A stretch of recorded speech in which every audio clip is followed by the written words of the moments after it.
All right guys, the long iron, the hybrid, or the fairway wood. How do we know which one to use? How far do they go? What's the difference in these clubs?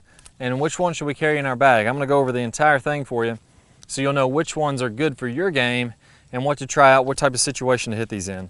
So let's start out with a long iron. Typically, professionals you'll see carrying a 3-iron, sometimes a 2-iron or a 1-iron, driving iron, something like that. As the clubs get longer and longer, our launch is gonna be lower, and we're gonna get some pretty good spin on these longer irons. So maybe if we wanted to play a shot shape, let's say that we had to bend one, if you're watching on the PGA Tour and you see a player set up there and he wants to hit a little fade or a draw or control the height, you can do that pretty easily with a long iron. These are good for players with high club head speed. So if you're swinging 120 miles an hour with a driver, you got enough club head speed to really hit that 3-iron, even a 2-iron pretty well. You're probably gonna like that driving iron to lay up on the par 4s and things like that. So longer irons, driving irons, stuff like that, those are gonna be pretty good for players that have real high club head speed. For the average golfer out there, 90% of the golfers out there, I would say stop the clubs with probably a 6-iron, and then anything 5-iron or lower, go ahead and get rid of those, and we're gonna replace those with hybrids or woods. For players that typically hit the hybrids better, you can use them for any clubs. There's entire sets that are made out of hybrids. The only disadvantage is we're going to be able to get a little bit more spin on these shots, and we're going to be able to control the spin a little bit more if you have a little bit higher club head speed. So let me go ahead and hit a shot here with my 4-iron, and we'll take a look at how high this ball launches, the maximum height, and the overall carry distance, just to get a frame of reference for about what a 4-iron would do. So let me go ahead and try one out. Hopefully I hit a nice solid one. There we go, a little off the toe, pretty straight though. Let's pick up my flight scope and we'll see what the numbers are there. All right, so that one was 96.6 club head speed. Didn't quite catch that one as good as I wanted to. Total distance was 211. Carry distance was right about 200, 198 was the carry distance. Now let's look at my launch angle. So this is the angle that my club, or my ball, launched off the ground. So if it's a low launch, that's going to be a very low penetrating shot. A higher launch is going to get up in the air a little bit quicker. So the maximum height, I'll go ahead and double click that, 92.5 on the maximum height. And let me find my launch angle here real quick. 5,500 spin, so pretty high spin on that shot. Even though I hit it off the toe, that took some spin off of it. And my launch angle was 11.3. So again, a little bit of a toe shot, not my best swing, but maximum height of 92 feet, 5,500 RPMs of spin, pretty good amount of spin, and vertical launch of 11, so a pretty low launch. If I was trying to work the ball, that would probably be a pretty good club to do it with. Let me change over to a hybrid here.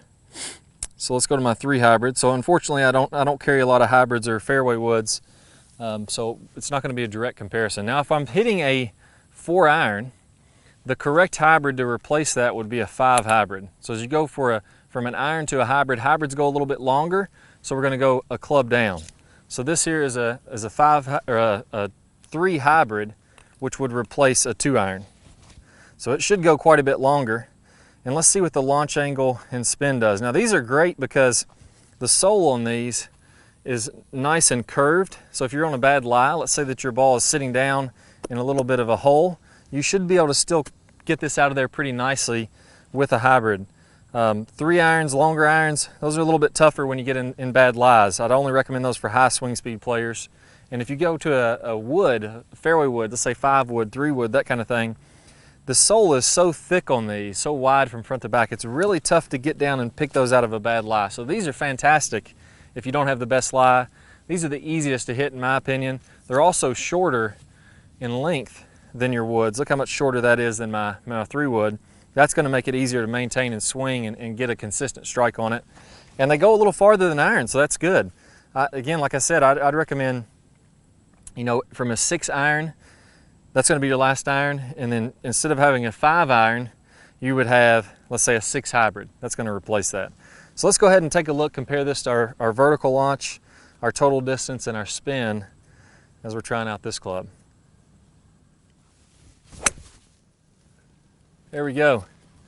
Fairly straight. Again, hit a little toey, not too bad, just barely off the toe. Let's see what my total distance was.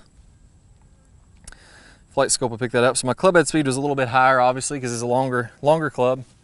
Gonna have a little bit higher club head speed, but not all that much longer, just about an inch, inch and a half, something like that. My club head speed was 104.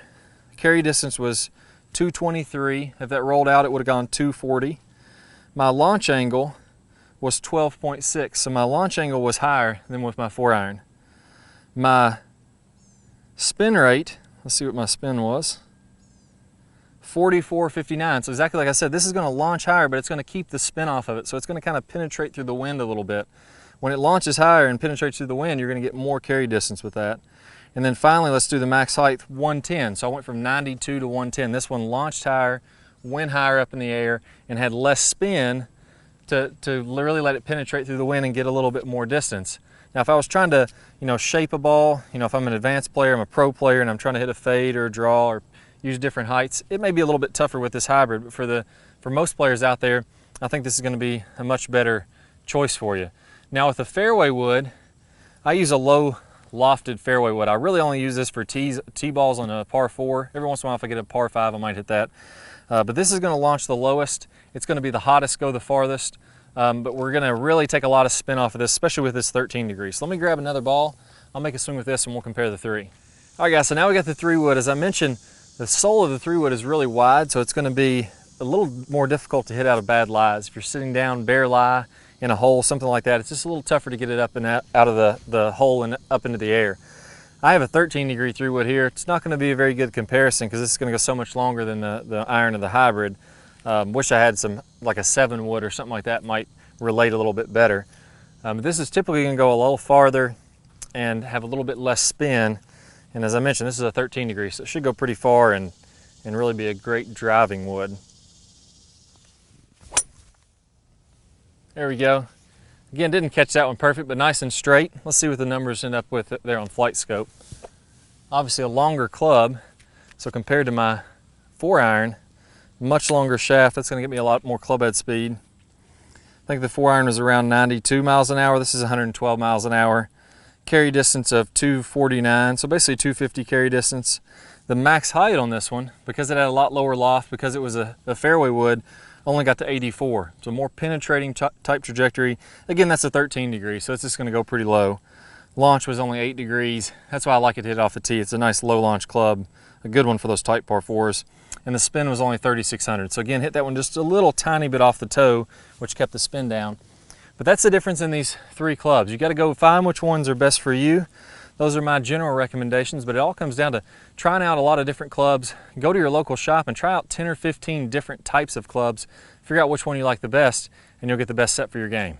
All right, guys, I hope y'all really enjoyed this video. If you did, I got an even better bonus for you. If we want to get distance in the golf swing, we've got to get a lot of lag, and then we've got to let that lag go.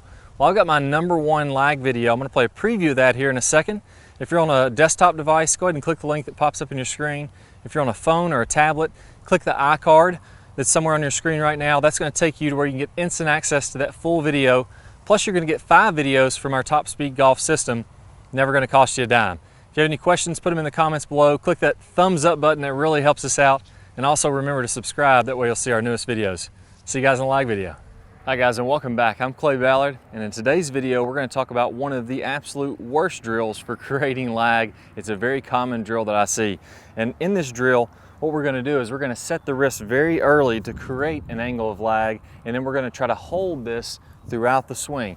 It's one of the worst things that you can do to build lag. I'm going to talk about the science behind why this is the case, and I'm also going to give you a great drill to help you improve your lag, all in this video. Let's go ahead and get started. If I do it this way versus holding that position, exact same thing happens when we're building the lag in the golf swing. So what we want to do is throughout the swing, I want to have a very low and wide takeaway. So I'm not going to set my wrist early at all. If you look at a lot of the top players, you look at Adam Scott, very wide takeaway, not very much wrist set at all. You look at Rory McIlroy, look at Tiger Woods.